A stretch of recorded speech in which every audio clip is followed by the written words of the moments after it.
readers. You asked for it, and so I am reviewing A Good Girl's Guide to Murder today. First thing, this I actually didn't notice until a couple of days ago when I was looking at this book again after I'd actually finished the whole thing, and I'm like halfway through the second one now. The person that writes the little promotional thing on the front is Natasha Preston. And I did not realize that until after. And if you've seen other reviews on this channel, I've done so many Natasha Preston books, and I've complained about so many Natasha Preston books. So that was really, really interesting, and I did not notice that until very recently. I also have Cosmos on the floor sitting against my leg and snorting, so he's making noise, but he's excited to be in here. He wants the attention. Also, apparently this is a Netflix series, which I have not seen, but it sounds interesting. I might have to check that out. If you would be interested in hearing my thoughts about the show compared to the books, let me know, and I might try to do that.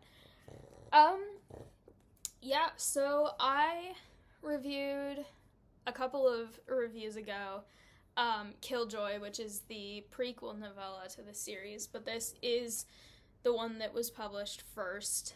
This is the first of a trilogy, and it is really interesting, especially coming from all of the other murder mystery thriller type books that I've been reading.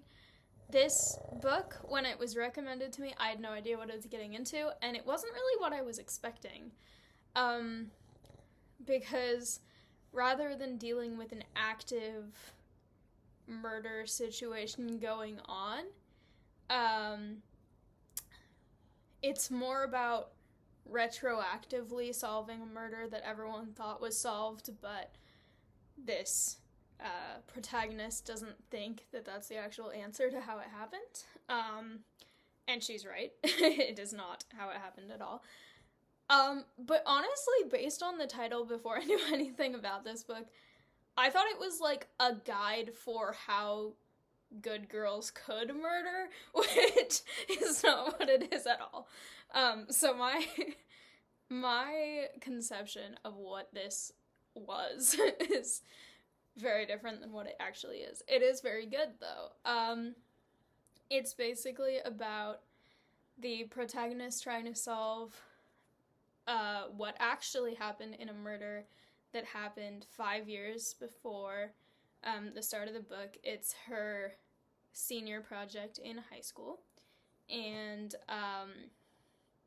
as she does that, all these different secrets start to come out about her town and people that she knows or thinks she knew. And it's really interesting, sort of, that whole, like, small town secrets. You think you know people, and then stuff starts to come out about them. And as she continues to investigate, she gets deeper and deeper into kind of who she thinks it might be, who she thinks it isn't, and it also puts her in more danger to herself and her friend, who's the brother of one of the people who was involved in the situation 5 years ago and is now dead. He was one of the ones who died at the time, which everyone thought was suicide, but maybe it wasn't. I'm not giving a definite answer, even though I know it, because that would be a spoiler. Here's Cosmos. He's trying to climb up, so I'm just gonna put him there. He has been a little clingy recently, but he's very cute. So anyway, this book was really fun to read, especially after I read Killjoy, because when I read Killjoy, I was like, okay, I bet this series isn't what I necessarily thought it was going to be based on the title. And it's such a fascinating book because, like I said, the character is doing this all for a school project, and she's very on top of all her school. Like, she can't miss school. She has to do all her homework way ahead of time, so, like, that's where the good girl part comes in.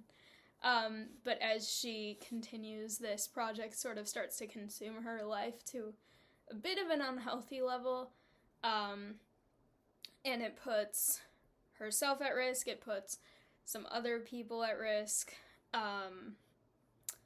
One thing happens that made me very sad, because I have a dog, and I'm not going to say what that is. If you've read it, you know what I mean.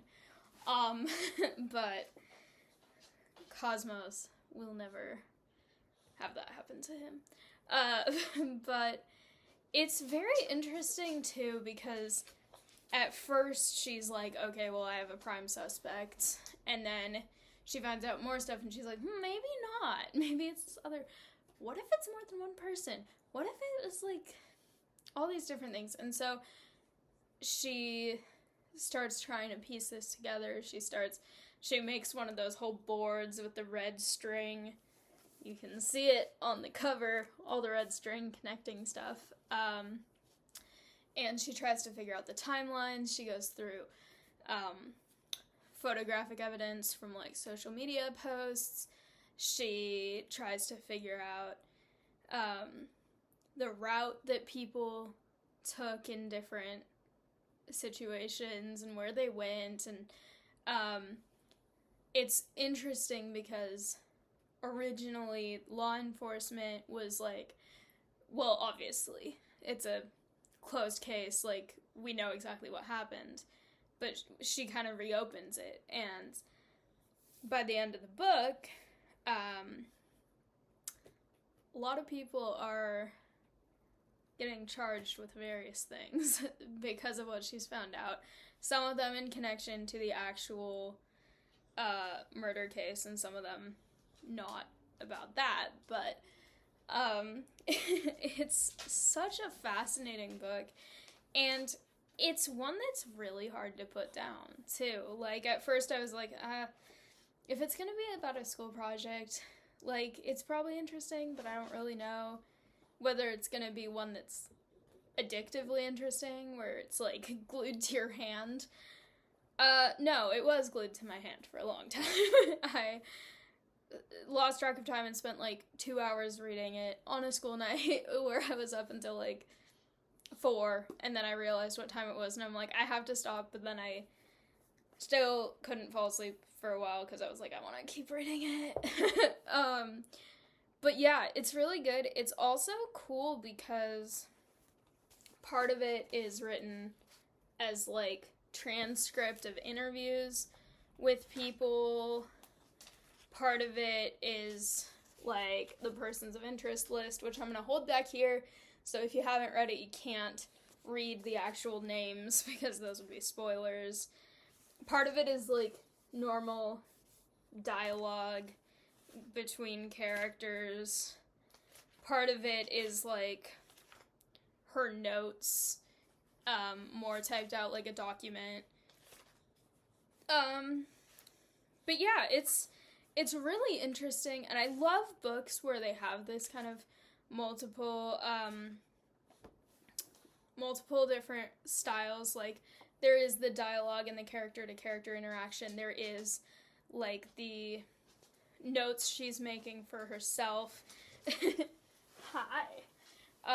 There is all of that stuff. There's audio transcripts. There's lists of persons of interest. There's maps where she's taken notes, like, this happened here, and then this, they went over here, and then they did, and just trying to piece together everything that's happening. Hi, Cosmos.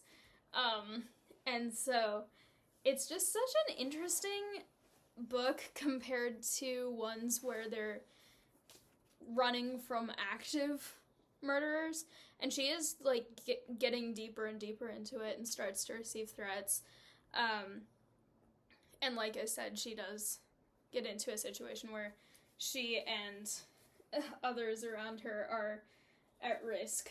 But it's definitely in a way that is very different than Natasha Preston, which is the main similar murder mystery thriller author I've talked about on this channel so far. But I really, really enjoyed it. And I also just think that the stakes are very interesting, because for her it starts as like, I need to do this for my school project, I want to get a good grade, but I also want to know what happened and like figure out the truth. But then the person who ends up helping her is the brother of the person who everyone assumed killed the girl in the situation and then killed himself from guilt. And so he really wants to help with the whole situation to kind of clear his brother's name, because he's like, my brother wouldn't do that. He wouldn't kill himself and he wouldn't kill anyone else. And that was his girlfriend and he loved her, and like, it doesn't make sense. And he and his family, the brother and his family, have been being ostracized from the entire community as like the killer's family for 5 years. He's been hated. His family's been hated. They've gotten looks. People whisper about them. It's just been really awful for him. And so he has the stake of trying to like clear his brother's name. And also like he's a little afraid, like, what will they find out about him? Like, what if he actually did it at first, and then as they go on it becomes less likely that he was the one that did anything. But it is very interesting. And I think having that dynamic and the protagonist Pip seeing the way that Ravi, the brother, how invested he is and how important it is to him, it makes it so much bigger than just a school project for her as well, which is kind of why it goes into this whole spiral of like her not being able to drop it even when it's getting dangerous for them in real time. But it's such a good book, and there's so much I wish I could say about it, but it's too much into spoilers. But I really, really like how it also deals with some really interesting topics that are not necessarily super obvious, but there are definitely topics about like cultural assumptions based on race and gender, which I think are really, really interesting. Because I feel like in the real world that is kind of a thing that happens. I don't know too many like cases similar to this, but I feel like it's very easy for the default to be like, oh, the girl is missing, the boyfriend did it. Which sometimes, absolutely, yes, that can happen. But sometimes it's so easy to just be like, well, obviously the guy is the one who did something wrong. And I feel like it's a lot harder for people to believe that a female person does something wrong of the same level, which I feel like people of any gender can do great things, or they can also do really awful things. Gender doesn't really determine that necessarily. Like, maybe a male person is physically stronger in a lot of cases, so it would be easier to do something like that. But I find it really, really interesting in this book specifically how the suspect list is not exclusively male, and it's also interesting the like racism element, the the family of the boy who died, who may or may not have committed suicide or been murdered, you'll find out if you read the book, they are non-Caucasian, and one of the reporters on the case that Pip interviews about what happened, he's like, it's pretty early on into the book, but he's like 100% convinced that Sal, the one who's dead, did the murder of the girl, to the point of saying really awful things about his family too, and being like really racist towards them. And Pip tries to correct him and be like, you shouldn't be saying these things, they're very racist, and he just doesn't care, because he's like, well, he's a murderer, so who cares? And actually, at the beginning of the second book, well, I don't even know if it's the very beginning, somewhere toward the first half of the second book, there's a whole part about how he, like, really awkwardly apologized to her and to Ravi's family after the events of this book. So,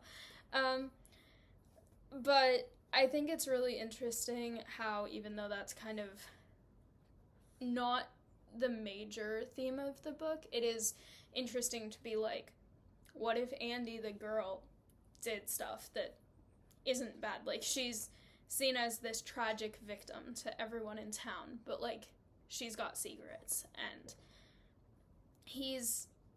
Sal is seen as this awful murderer who killed his girlfriend and hid the body and then killed himself. And it's like, well, but did he?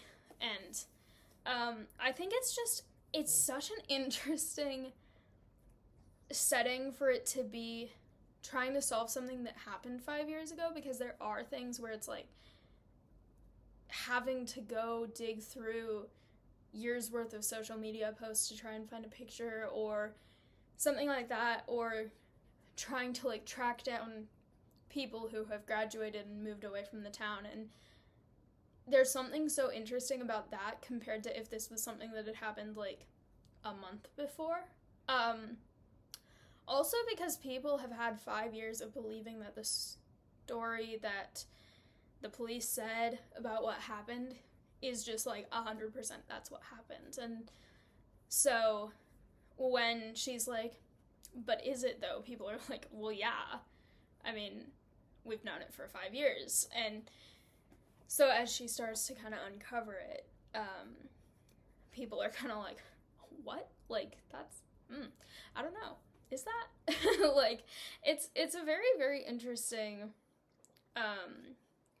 sort of premise to have this situation. And then it's interesting going into the second book, which I'm not going to talk about too much in this because this is about the first one, but the second one is taking place on like a this is happening right now immediately kind of case. And it's very interesting to see the difference, because in this one there isn't really a sense of urgency like the way some murder mysteries have, because obviously these people are dead. They've been dead for 5 years. So it's about like finding the truth, clearing their names, or getting whatever the truth is out there, rather than like the first 48 hours are essential. If they're missing longer than that, you know, like a immediate, we could still save them. It's about saving the memory of who they were more than like their actual life, which I think is very interesting, because it is definitely still a murder mystery, but it's like, as it goes on, it starts to feel like, oh, maybe someone's gonna try and attack them. But at first it's like, this is just research. Like, this is just trying to figure out what happened years ago. Like, who knows? Maybe everything the police said is true. Maybe there's no risk anymore. And then it's like, oh, interesting. Like, things are actually getting more dramatic and sort of coming more into the light about, like, this person isn't who they seemed like they were. This person has a secret. This person maybe wasn't as good as everyone thinks they were. This person maybe was really misunderstood. This person, like, made a mistake and didn't know what to do about it. Like, all that kind of stuff kind of adding together. And it's so interesting. I will say, a lot of times with mysteries, I like it when I can figure out who did it early on. And this one, I pretty much never knew until it was actually exposed in the book for several people, because it is more complex than just, like, one person did everything. So, I didn't know who it was, and I didn't know exactly what the motive was, and I liked that because it kept it really exciting. And it's also one of the books where at the end it's like plot twist, which I think is always fun, because it's like, okay, you think you know who did it and why they did it and everything that happened, but wait a minute, no, not quite. And then you find out, like, oh, there's more to it. It's so interesting. I really liked it. Thank you to the person who recommended it to me. It's very good. I will be finishing the second and third and reviewing them shortly. I have a stack of books that I read last year and earlier this year that I need to get through, but I will be getting to those. I'm not done with them, so it might be a little while from now, but I will definitely be reviewing those as well. It's a very, very interesting book.